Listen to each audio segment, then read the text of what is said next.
বেশ, বল এটাতে কি দেওয়া হয়েছে বল? aqueous KOH।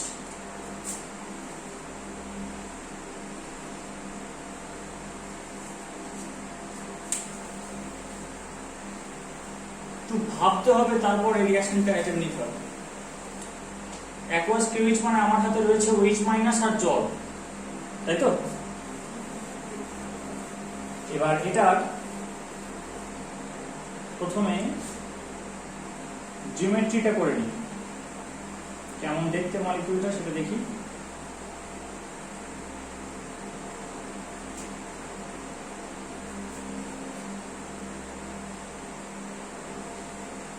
ক্যামেরা বুঝছি তো ঠিকঠাক?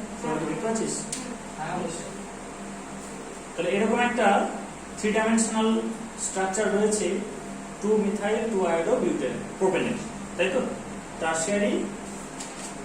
টারশিয়ারি বিউটাইল আয়োডাইডের যেটা 3 ডাইমেনশনাল যে স্ট্রাকচার সেটা এরকম। এই কার্বনটা sp3 হাইব্রিডেশন হবে, তাহলে এরকম টেট্রাহেড্রাল ওরিয়েন্টেশন হবে। এবার এই ভিডিওটাতে দেখবি বলেছি আমি, ওই যেটা তুই রিঅ্যাকশন মেকানিজমে পাবি, নামটা বোধহয় নিউক্লিওফিলিক সাবস্টিটিউশন।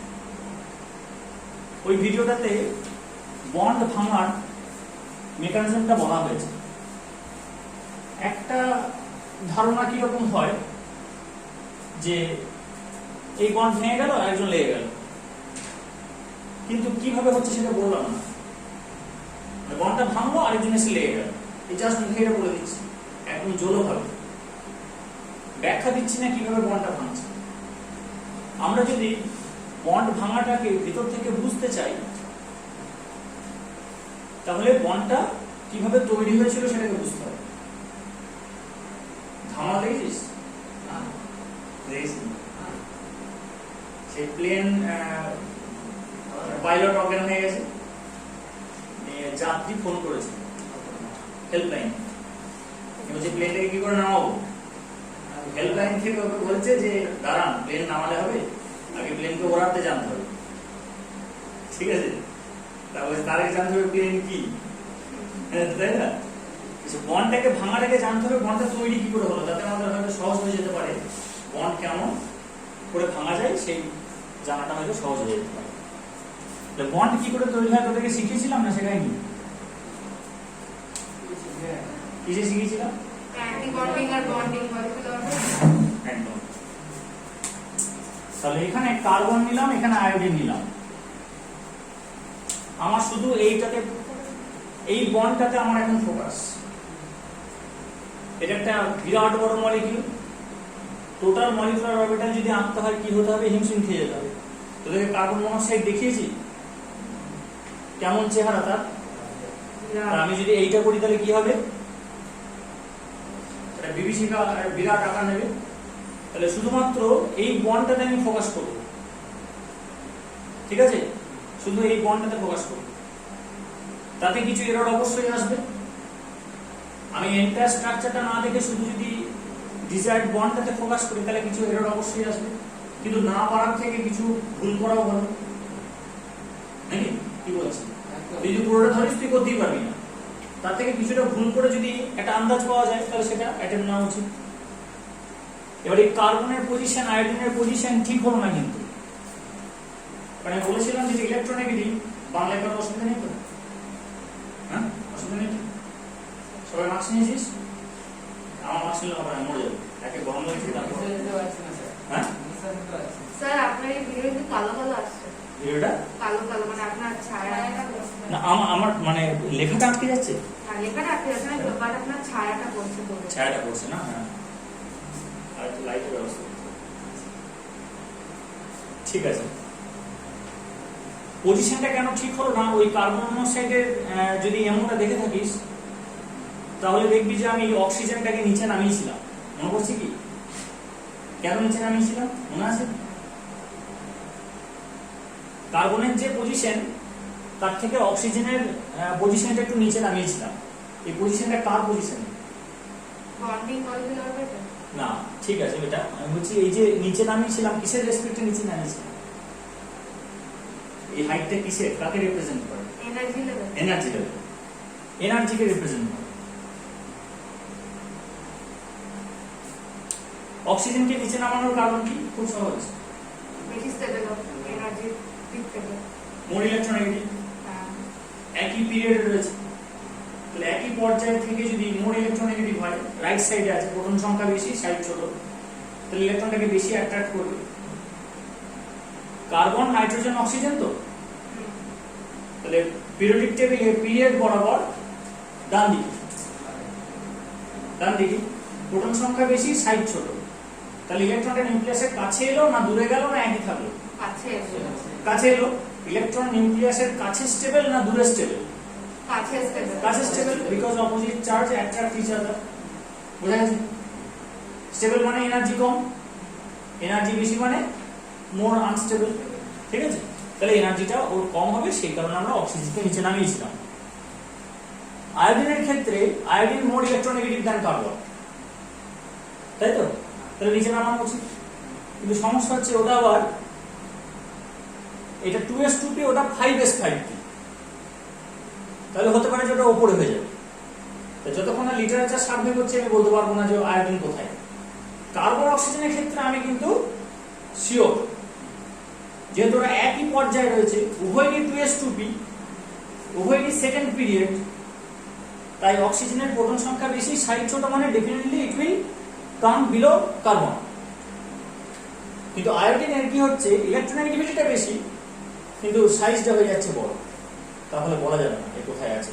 তাই আমি ওই ওপরে নিচে না করে, যেহেতু আমি লিটারেচার সার্ভে করিনি, এটা আমি কার্বনের সমান রেখে দিয়েছি। এই জায়গাটা কিন্তু এরর, ভুল হচ্ছে, কিন্তু ওইটা আমার যেটা প্রেডিকশন এখানে তাতে প্রভাব ফেলবে না ওই এররটা। আসি মোহাম্মদ হচ্ছিস কেন?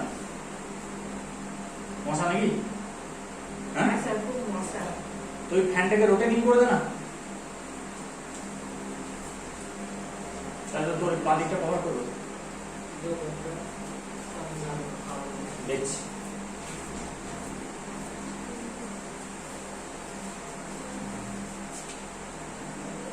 সিস্টেম আছে কিনা তো।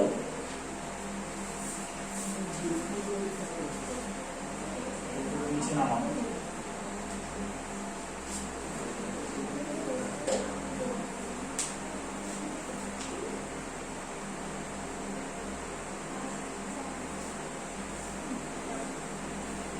আচ্ছা শোনো,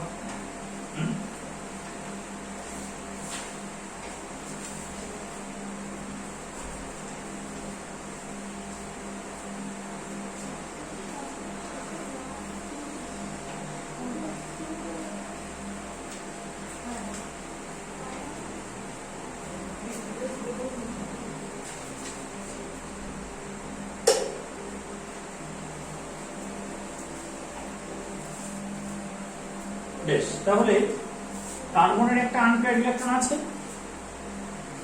আয়োডিনের একটা আনপেয়ার্ড ইলেকট্রন আছে, এই দুটো অ্যাটমিক অরবিটাল ওভারল্যাপ করে একটা বন্ডিং মলিকুলার অরবিটাল দিল,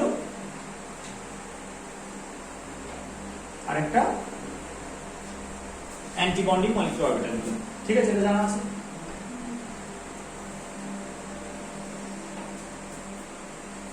এই দুটো কোথায় চলে আসবে?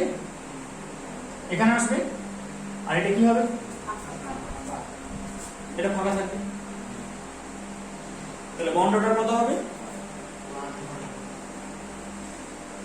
Half into NABMO, sorry NBMO minus NABMO। Bonding molecular অরবিটালে যারা থাকে তারা বন্ডকে কনস্ট্রাক্ট করে, আর অ্যান্টি বন্ডিং এ যারা থাকে তারা বন্ডকে ডিস্ট্রয় করে। নন বন্ডিং কোনো ইফেক্টই ফেলে না, নন বন্ডিং না ডিস্ট্রয় করে না কনস্ট্রাক্ট করে। অ্যান্টি বন্ডিং এর ইলেকট্রন ডিস্ট্রয় করে আর বন্ডিং এর ইলেকট্রন কনস্ট্রাক্ট করে। তাহলে নন বন্ডিং এই হিসেবে থাকবে না, মানে এখানে নন বন্ডিং নেই বলে লিখিনি এমনটা না, নন বন্ডিং এর কোনো ভূমিকাই নেই বন্ড অর্ডারে, তাই লেখা হয়নি। বন্ডিং থেকে অ্যান্টি বন্ডিং বাদ দিলাম, তাহলে 2 - 0 হবে, তাই তো? তাহলে হাফ ইন্টু 2 - 0 = 1.0। তাহলে কার্বন এবং আয়োডিনের বন্ড অর্ডার হচ্ছে 1। সেটা আমরা এখানে দেখতে পাচ্ছি। এবার এই বন্ডটাকে কত রকম ভাবে ভেঙে দেওয়া যায়। দেখ, এটাকে যদি আমি একটা কাজ করি, হাফ ইন্টু 1 মাইনাস 1 লিখতে পারি, তাহলে 0 হবে তো? আমি ম্যাথমেটিক্স থেকে আইডিয়া নিচ্ছি যে বন্ড অর্ডার 0 মানেই হচ্ছে বন্ড থাকবে না। তাহলে এটাকে 0 করার উপায় কি? এটাই যদি বন্ডের অরিজিন হয়, বন্ড অর্ডারটাই যদি বন্ডের অরিজিন হয়, তাহলে বন্ড অর্ডারটা যদি 0 করে দিতে পারি, তাহলে that will guarantee the non existence of bond. তাহলে এটা 0 করব কিভাবে? 1 এসেছিল কিভাবে? 2 মাইনাস 0 করে, তাহলে 0 আসবে 1 মাইনাস 1 করে। ঠিক? না 1 মাইনাস 1 করে 0 আসবে না? কিন্তু এক্ষেত্রে ঠিক নয়। এক্ষেত্রে ঠিক না বলতে এই প্রবলেমের ক্ষেত্রে ঠিক নয়, তাই তো? না, এবার কিন্তু 0 করব কি করে তাহলে? হ্যাঁ 1 মাইনাস 1 করে অ্যান্টি বন্ডিং ইলেকট্রন আর বন্ডিং ইলেকট্রনকে আমাকে সমান রাখতে হবে। তাহলে যেটা করতে পারি, আমি এটাকে যদি তাপ দিই অর লাইট দিই, তাহলে একটা ইলেকট্রন এক্সাইট হয়ে এখানে চলে যাবে, হায়ার এনার্জি অরবিটালটাতে এক্সাইট করে চলে যাবে। দুটো ইলেকট্রনের মধ্যে একটা ইলেকট্রন হাই এনার্জিতে চলে গেল, তাহলে তখন 1 মাইনাস 1 হবে না? তাহলে এটাই পদ্ধতি। তাহলে একে হয় হিট বা লাইট দাও, তখন এটা ব্রেক হয়ে যাবে। এইটাকে বলবো হোমোলাইটিক ফিশন, সুষম বিভাজন। অর্থাৎ কার্বন তার ইলেকট্রন ফেরত পেয়ে যাবে, আয়োডিন তার ইলেকট্রন ফেরত পেয়ে যাবে। বুঝা গেল? বুঝতে পারছিস প্রমিত? হ্যাঁ স্যার। বেশ, এইটা একটা ভাঙার উপায়। আরেকটা হচ্ছে যে এইটাকে এক্সাইট করা হলো না, অল্টারনেটিভ আরেকটা ভাবছি। অর্থাৎ আমি হিট বা লাইট দিলাম না, নো হিট নো লাইট। কোন একটা ফরেন স্পিসিস সে এসে একটা লোন পেয়ার এখানে রেখে দিল। বুঝতে পারছিস? একটা ফরেন স্পিসিস সে একটা লোন পেয়ার ওখানটাতে প্লেস করবে, তাহলে কি হবে?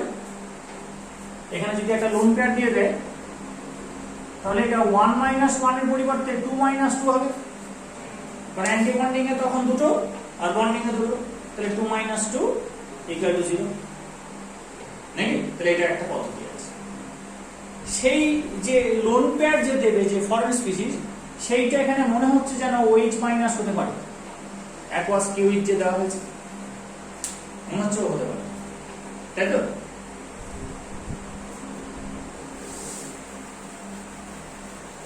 এবার ওই ভিডিওটাতে দেখবি যে অ্যান্টি বন্ডিং এর পজিশন কোথায়, বল দেখি। অ্যান্টি বন্ডিং কোন দিকে থাকে? বন্ডিং এর অপোজিটে থাকে, তাই তো? একদম বন্ডিং এর অপোজিটে অ্যান্টি বন্ডিং এর অবস্থা। তাহলে OH মাইনাস কে যদি অ্যান্টি বন্ডিং এ প্লেস করতে হয় অ্যাজ পার ফিগার, তাহলে এখানে আসতে হবে, এই দিকে অ্যাটাক করতে হবে। কিন্তু এই অ্যাটাকটা সম্ভব নয়। কেন সম্ভব নয়? এখানে পার্টিকুলার এই সিস্টেমটাতে সম্ভব নয়। কেন? কার্বনের চার্জ ব্যালেন্সিং স্টেরিক রিপালশনের জন্য সম্ভব নয়, কারণ এখানে এই যে অ্যান্টি বন্ডিংটা সেটা কে চারদিকে ঘিরে রেখেছে বড় বড় গ্রুপ, বাল্কি মিথাইল গ্রুপ একে ঘিরে রেখেছে। তার জন্য এই জায়গাটা কি হয়েছে? এই জায়গাটা স্টেরিক ক্রাউডেড, স্থানাভাব জনিত বিকর্ষণ কাজ করছে। স্টেরিক্যালি হিন্ডার্ড পজিশন ব্যাক সাইড, আর ব্যাক সাইড অ্যাটাক ছাড়া সম্ভব নয়। কারণ দেখালাম যে অ্যান্টি বন্ডিং এ ইলেকট্রন পেয়ারটাকে প্লেস করলে তবেই এই বন্ডটা ভাঙবে। বন্ডিং যেখানে থাকবে, অ্যান্টি বন্ডিং তার উল্টো দিকে থাকবে, সেটা আমি ডায়াগ্রাম এঁকে দেখিয়েছিলাম। কনস্ট্রাকটিভ ইন্টারফারেন্স, ডিস্ট্রাকটিভ ইন্টারফারেন্স করে দেখিয়েছিলাম, ভিডিওতে পেয়ে যাবে, মলিকুলার অরবিটাল থিওরিতে আছে। তাহলে এই দিকে অ্যাটাক করতেই হবে এটাকে ভাঙার জন্য, কিন্তু কি হলো? এই দিকে অ্যাটাক হচ্ছে না, because the back side is sterically hindered. এখানে বুঝতে পারছেন?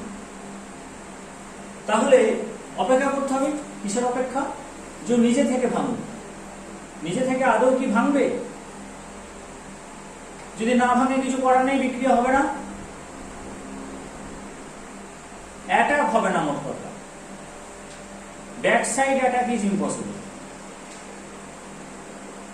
তাহলে ওয়েট করতে হবে নিচে থেকে ভাঙছে কিনা। অর্থাৎ কেউ এসে ওকে ভেঙে বার করে দেবে, মানে অ্যাটাক করবে আর বেরিয়ে যাবে, that is not going to অকার। তাহলে দেখা যাক একে ভেঙেই দিই, কি হয় দেখি নিচে থেকে। এবার তুই বলবি নিচে থেকে ভাঙলো কি করে?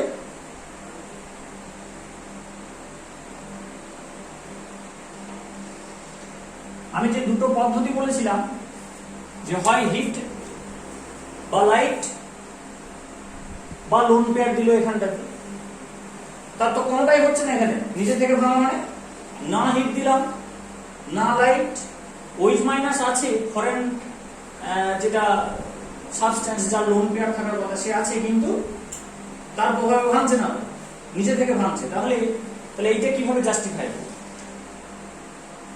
এটা কিরকম দেখ, যে খুন করে সে তো জানে যে আমাকে জেলে থাকতে হবে, না জানে না? এমন কি আছে কেউ যে অপরাধ মানে অপরাধের কনসিকুয়েন্স কি না জেনে অপরাধ করেছে, কিন্তু সেই মুহূর্তে সে কনসিকুয়েন্সটা ভাবেনি, সে জানে কিন্তু ভাবেনি। কোথেকে এলো ওই না ভাবার বিষয়টা? এলো কিভাবে? কন্ট্রোল করতে পারেনি নিজেকে, যেটা করতে আছে তার জন্য গ্রিডিনেস। হ্যাঁ, আর হচ্ছে কনসিকুয়েন্স, তো তার ব্রেন মানে তার কন্ট্রোলে নেই আর তাকে কি বলবো, nervous system, central nervous system, তার যে স্পাইনাল কর্ড সেই অংশটা কন্ট্রোল করছে, ব্রেন কন্ট্রোল করছে না। তার মাথায় রাগ লেগেছে, সে আর দিক বিদিক জ্ঞান শূন্য হয়ে গেছে, সে যা যা আমাকে খুন করতেই হবে। এইবার সে যদি একটা বিছানায় শুয়ে থাকা পেশেন্ট হয়, সে খুন করতে পারবে? রাগ হলো, তাহলে খুন করতে গেলে এনার্জি লাগবে। তাহলে এনার্জি কিন্তু ওটাকে কি করছে? প্রসেসটাকে অ্যাক্সিলারেট করছে। এনার্জি যদি না থাকে তাহলে করতে পারবে না। তাহলে সমাজে কিছু মানুষ ঘুরে বেড়াচ্ছে যারা সবাই জানে খুন করলে কি হবে, সাজা হবে, তবুও কিছু মানুষ খুন করবে। বলা যাবে না কে খুন করবে, এ না ও বলা যাবে না, কিন্তু কিছু মানুষ আছে খুন করবে। আবার কিছু মানুষ আছে সে খুন হবে। এবার যে খুন হবে তার মা বাবা কাঁদবে বা তার ছেলে বউ কাঁদবে, বোঝা গেল? এইটা হচ্ছে ডিস্ট্রিবিউশন অফ পার্টিকেলস। আমরা গুরুত্ব দিই নিজেদেরকে যে আমি মানুষ, হ্যাঁ আমি এত নাম্বার পেয়েছি। নেচার তো এইভাবে দেখে না, নেচার পার্টিকেল হিসেবে দেখে। হ্যাঁ, তো সিস্টেম সবসময় কি করবে, সিস্টেমের যে টোটাল এনার্জি কন্টেন্ট সেটাকে ডিস্ট্রিবিউট করবে। কিরকম ভাবে ডিস্ট্রিবিউট করবে? লো এনার্জি নিয়ে পার্টিকেল কম সংখ্যক থাকে, হাই এনার্জি নিয়ে পার্টিকেল কম সংখ্যক থাকে, আর মিডিয়াম এনার্জি নিয়ে পার্টিকেল বেশি থাকে। এটা হচ্ছে ডিস্ট্রিবিউশনের প্যাটার্ন সব জায়গায়। তুই বোলপুর হাই স্কুলে দেখ, 100টা ছেলে যদি পাস করে মাধ্যমিক,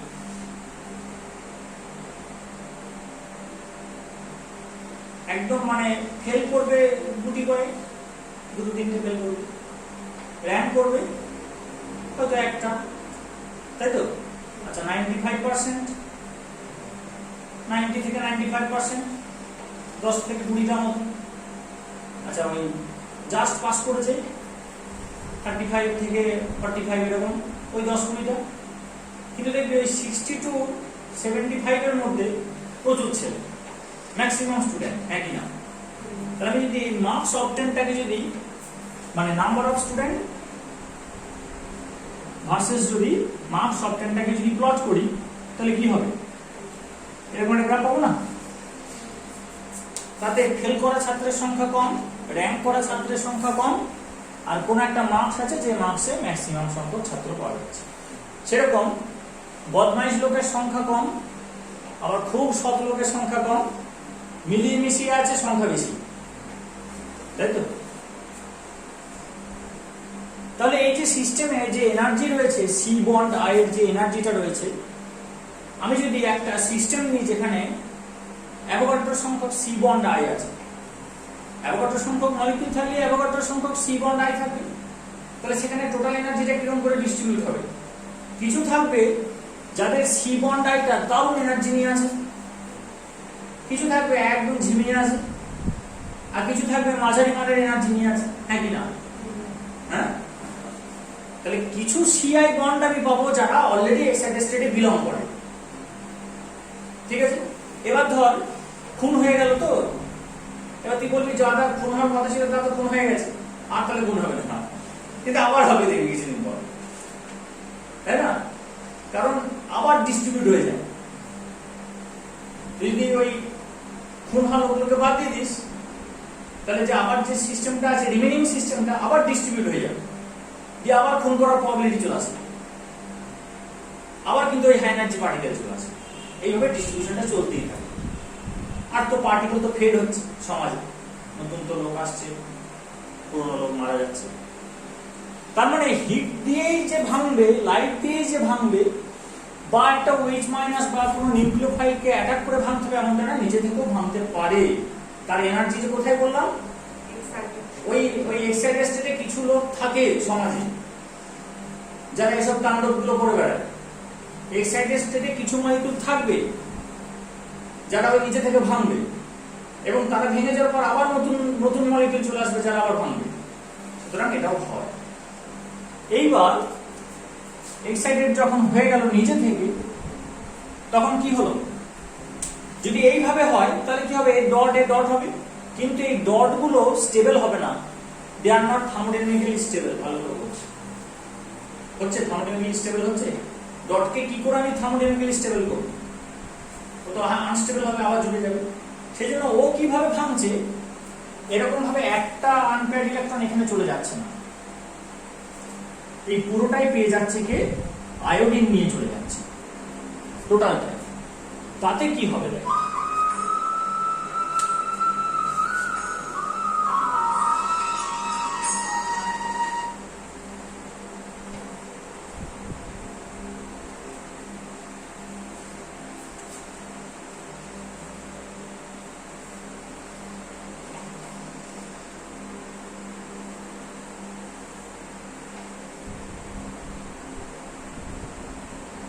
এই দুটো জিনিস হবে না? হবে না?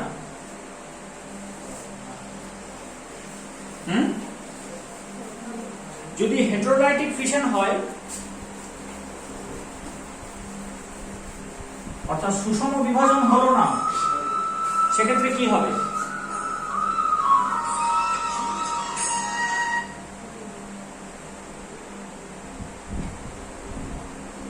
এই দুটো জিনিস তৈরি হবে না? হবে না বল? এই বন্ড পেয়ারটা এর কাছে চলে যাচ্ছে, তাহলে এর মাথায় প্লাস হবে, এর মাথায় মাইনাস হবে। এবার মিডিয়ামে কি দেওয়া হয়েছে? অ্যাকুয়াস, জল দেওয়া হয়েছে। জল হচ্ছে হাইলি পোলার।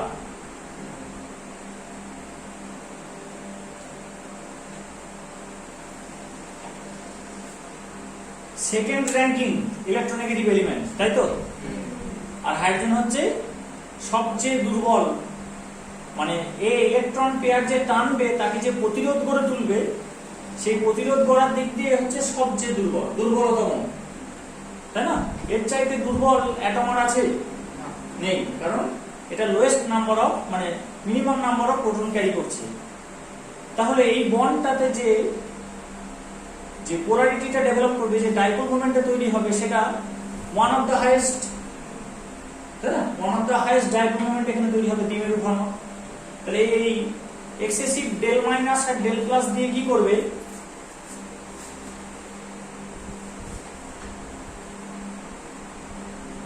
মাইনাস গুলো কাকে ঘিরবে?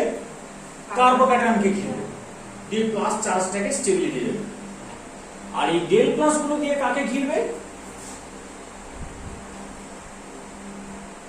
এটা কি সলভেটেড হয়ে যায় ওটা?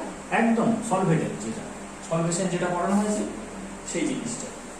তাহলে ডেল মাইনাস গুলো স্টেবিলিটি দিল প্লাসকে, কার্বোক্যাটায়নকে, আর ডেল প্লাস গুলো স্টেবিলিটি দিল, মানে ডেল প্লাস স্টেবিলিটি দিল মাইনাসকে, অ্যানায়নকে, আর ডেল মাইনাস স্টেবিলিটি দিল কার্বোক্যাটায়নকে। এইটা হচ্ছে থার্মোডাইনামিক স্টেবিলিটি। অর্থাৎ ভাঙার সময় কিন্তু কোনো সাহায্য পাওয়া যাচ্ছে না, নিজে থেকে ভাঙতে হচ্ছে, কিন্তু ভাঙার পরে কি হবে? স্টেবিলিটি পাচ্ছে। এইটা হচ্ছে থার্মোডাইনামিক স্টেবিলিটি। আর ভাঙার সময় সাহায্য পাওয়া গেলে সেটাকে বলা হতো kinetic stability. During the process যদি সাহায্য হয় তাহলে সেটা কাইনেটিক স্টেবিলিটি। আর প্রসেসটা ঘটে যাওয়ার পরে যদি স্টেবিলিটি পাওয়া যায় তখন সেটা থার্মোডাইনামিক স্টেবিলিটি। মানে যখন একজন পড়াশোনা করছে তখন মা বাবা যে তাকে মানে বই খাতা, প্রাইভেট টিউশন, অন্যান্য সামগ্রী জিনিস দিয়ে, ফুড সবকিছু দিয়ে যে অ্যাসিস্ট করছে, that is kinetic favour, that is not the thermodynamic favour. আর আমাদের পড়াশোনা করার উদ্দেশ্য কি? একটা চাকরি পাওয়া, চাকরি পেলে টাকা আসবে, সুখে থাকবো, খাসির মাংস পাবো, that is the thermodynamic stability. সেটা এখনো এসে পৌঁছায়নি, কিন্তু সেটা টার্গেট। বোঝা গেছে? এখানে কাইনেটিক ফেভারটা নেই, কিন্তু থার্মোডাইনামিক ফেভার আছে, because the species we have obtained after the breakage of this bond are charged, and we have a polar solvent here to stabilize those species. ঠিক আছে? আর একটা বিষয় দেখ, এই যে সি এর মাথায় প্লাস, এর সঙ্গে যে তিনটে CH3 লেগে আছে,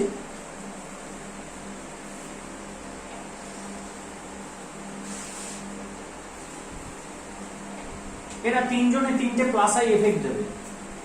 সেটা দিয়ে প্লাসটাকে কি করবে? স্টেবিলিটি দেবে, প্লাসটাকে রিডিউস করবে। আর একটা হয়, সেটা হচ্ছে যে হাইপার কনজুগেশন। সেটা কি জিনিস? সেটা হচ্ছে এই বন্ডটা এখানে খুলে চলে আসবে। ভালো করে দেখ, একটা সিগমা বন্ড রেজোন্যান্স করছে, নতুন জিনিস কিন্তু একটা সিগমা বন্ড রেজোন্যান্স করছে। কেমন হবে?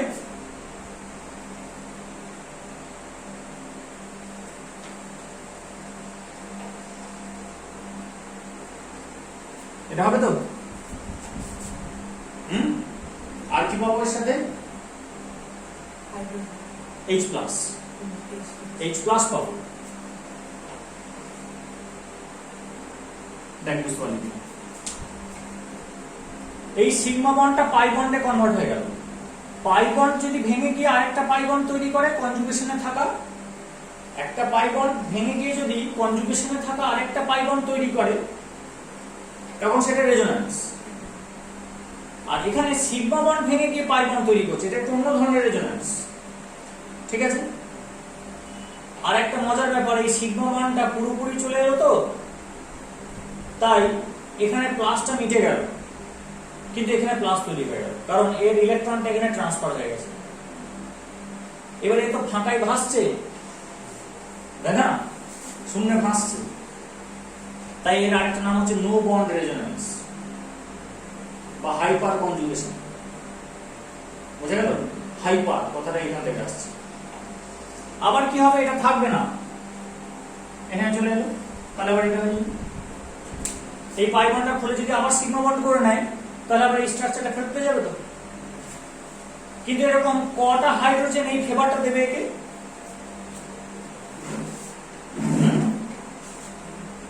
এরকম কটা হাইড্রোজেন এই ফেভারটাকে দেবে? কথাটা মানে কি? কথাটা মানে হচ্ছে এই হাইড্রোজেন এরকম কটা হাইড্রোজেন এরকম আছে? 9টা। আলফা হাইড্রোজেন বলে, যেটা আমার টার্গেট। যেমন সি প্লাস, এখানে তার পাশের কার্বনকে আলফা কার্বন বলবো। এটা আপাতত এটার ফাংশন গ্রুপ হচ্ছে সি প্লাস, তার সঙ্গে যে কার্বন লেগে আছে সেটাকে আলফা কার্বন বলবে, তার সঙ্গে যে হাইড্রোজেন লেগে আছে তাকে আলফা হাইড্রোজেন বলবে, তার সঙ্গে যে কার্বন লেগে আছে তাকে বিটা কার্বন বলবে, তার সঙ্গে যে হাইড্রোজেন লেগে থাকবে তাকে বিটা হাইড্রোজেন বলবে। বুঝে গেছে? আলফা কার্বন থাকলে আলফা হাইড্রোজেন থাকতেও পারে, নাও থাকতে পারে, কিন্তু আলফা কার্বন না থাকলে আলফা হাইড্রোজেন থাকার কোনো প্রশ্নই নেই। ঠিক বলছি? মাসি থাকলে মাসির ছেলে থাকতেও পারে, নাও থাকতে পারে। মাসি না থাকলে মাসির ছেলে থাকার কোনো প্রশ্নই নেই। তাহলে ফাংশনাল গ্রুপের অ্যাডজেসেন্ট কার্বনকে আলফা কার্বন বলে, তার হাইড্রোজেনকে আলফা হাইড্রোজেন বলে। আর এই প্রসিডিওরটা, যেটাকে হাইপার কনজুগেশন বলছি বা নো বন্ড রেজোন্যান্স বলছি, সেটাতে আলফা হাইড্রোজেনেরই ভূমিকা আছে। বিটা হাইড্রোজেন এখানে কোনো রোল প্লে করতে পারবে না। বিটা হাইড্রোজেনের কোনো ভূমিকা নেই, তুই এঁকে দেখে নিতে পারিস।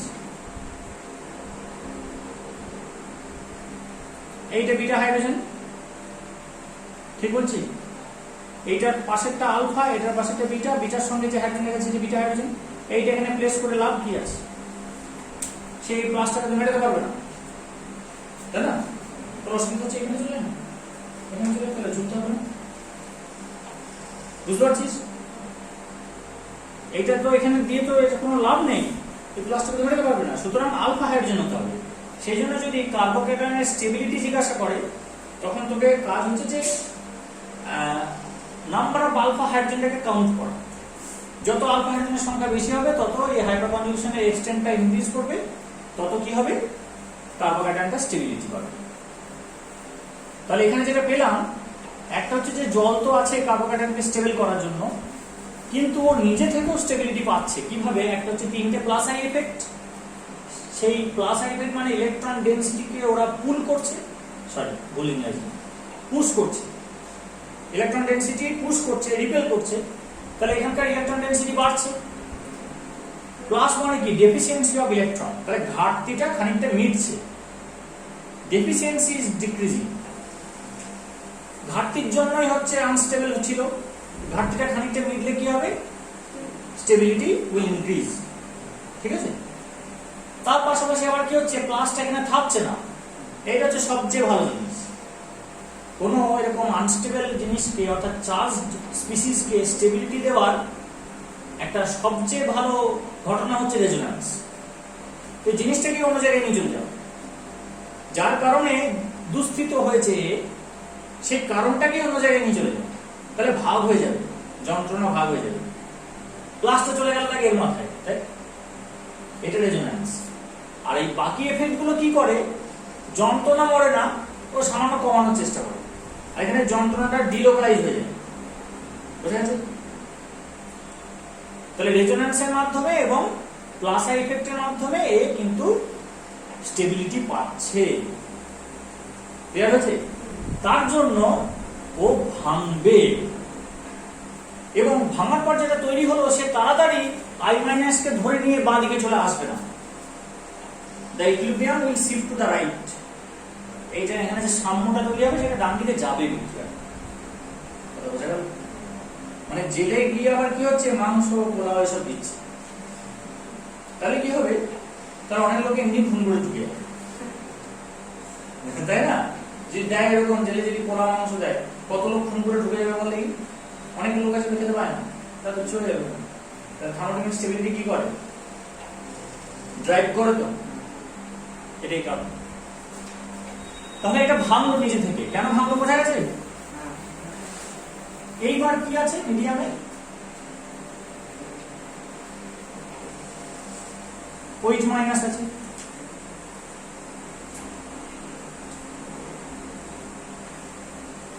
এইদিকে অ্যাটাক করতে পারে বা এইদিকে অ্যাটাক করতে পারে। কেন দুদিকে অ্যাটাক করবে? বোর্ড আছে, বোর্ডটাকে তুলে ধর এরকম করে, এরকম করে। কটা ফেস?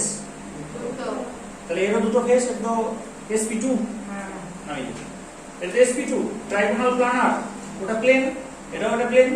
প্লেনের দুটো ফেস থাকে, দুটো ফেসের ইকুয়াল প্রবাবিলিটিতে অ্যাটাক হবে। 50% অ্যাটাক এই সাইডে হবে, 50% অ্যাটাক ওই সাইডে হবে। কিন্তু এখানে যেহেতু তিনটে গ্রুপ একই, তাই অপটিক্যাল অ্যাক্টিভিটির কোনো প্রসঙ্গ এখানে আসবে না, তাই আমরা ওই ব্যাপারটা দেখছি না। তাহলে যে কোনো একটা অ্যাটাক ধরে নিলাম, এখানে যেদিকে অ্যাটাক করুক একই রকম গঠন হবে।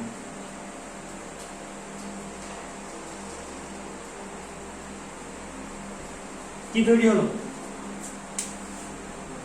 টারশিয়ারি বিউটানল তৈরি হলো, 2-মিথাইল 2-হাইড্রক্সিপ্রোপেন, টারশিয়ারি বিউটানল তৈরি হলো। এর মেকানিজম কি? এই জায়গাগুলো ভিডিওটা দেখি, ডিটেইলসে বলা আছে। এটা হচ্ছে যে SN1, কারণ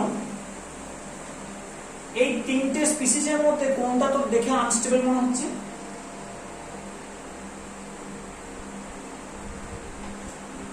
এইটা, এইটা আর এটার মধ্যে কোনটা দেখে তোর আনস্টেবল মনে হচ্ছে? দ্বিতীয়টা, মাঝেরটা। কারণ এটার মধ্যে একটা প্লাস চার্জ রয়েছে, এটা আনস্টেবল। তাহলে ডায়াগ্রামটা কেমন হবে? ডায়াগ্রামটা ওখানে দেখবি সুন্দর করে আঁকা আছে। এই জায়গাটা হচ্ছে ইন্টারমিডিয়েট, মানে ওইটা, এটা রিঅ্যাক্ট্যান্ট, এটা প্রোডাক্ট। ঠিক আছে? তাহলে এই যে এইটা ওঠাটা কি কষ্টকর, আর এই ওঠাটা কোনো কষ্টের কিছু নেই। আনস্টেবল থেকে স্টেবল হবে আর স্টেবল থেকে আনস্টেবল হবে, বিষয়টা বোঝ। কোনটা হতে চাইবে? এইটা সহজ হতে চাইবে, তাহলে এই স্টেপটা হচ্ছে ফার্স্ট স্টেপ, দ্রুত। আর এটা স্লো। স্লোটা কি বলা হয়? আরডিএস, মানে রেট ডিটারমিনিং স্টেপ। এটা 12 এ কেমিক্যাল কাইনেটিক্সে ক্লিয়ার হবে, ঠিক আছে? তবু একটু বলে দিই, আমি যখন রেট ইকুয়েশন লিখবো তখন ওটা এইটার উপর ডিপেন্ড করবে।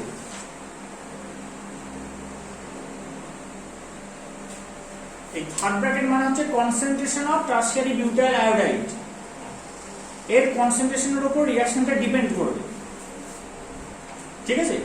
কারণ একে ম্যাক্সিমাম পাহাড়টা বেরোতে হচ্ছে, বড় পাহাড়টা বেরোতে হচ্ছে। আর ওইচ মাইনাস কোথায় আসছে? ফার্স্ট স্টেপে আসছে, ফলে ওর কোনো বিক্রিয়াতে রোল নেই, শুধু থাকতে হবে, থাকলেই বিক্রিয়া। এমন নয় যে ও মারপিট করে তুলছে বিক্রিয়াটাকে পাহাড়ে, এই পাহাড়টা পার করছে। পাহাড়ে ওঠার জায়গাটা এই উঠছে।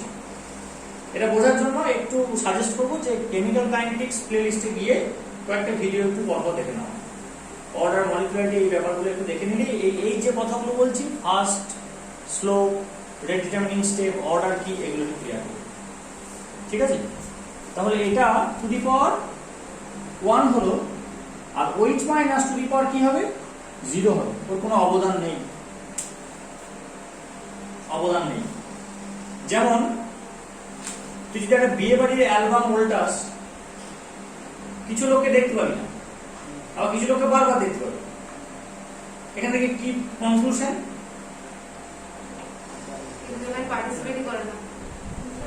মানে যাদেরকে দেখতে পাচ্ছি না তারা কাজ করেছে, তাদের ফটো নেই, তারাই কাজ করছে বলে, তারা পরিশ্রমটা করছে বলে বিয়েটা হচ্ছে, আর বাকিরা সেই জন্য ঘুরে বেড়াচ্ছে, ঠিক আছে, ক্যামেরার সামনে।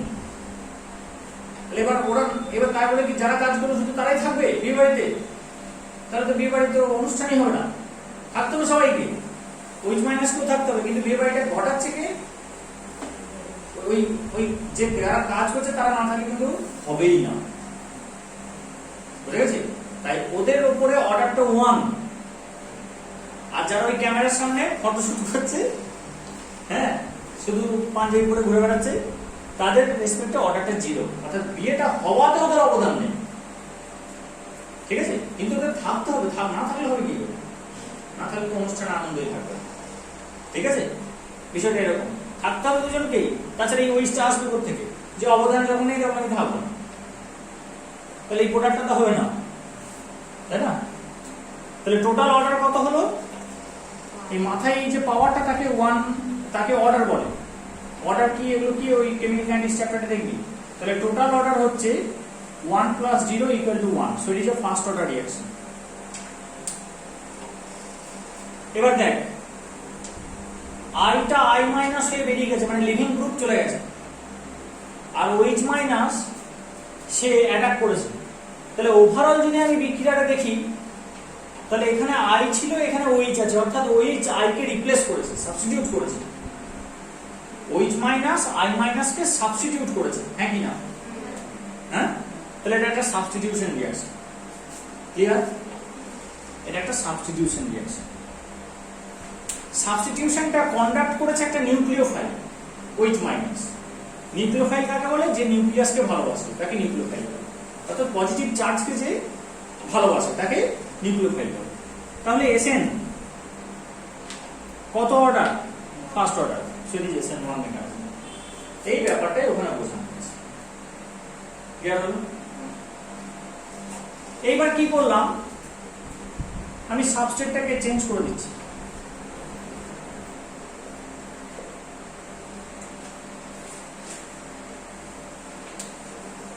এর নাম কি বল? Methyl iodide. Methyl iodide, iodomethane, CH3I। এবার বল, এখানে নিজে থেকে এরকম ভাবে ভাঙবে? হ্যাঁ কি না? ভাব, আমি আসছে।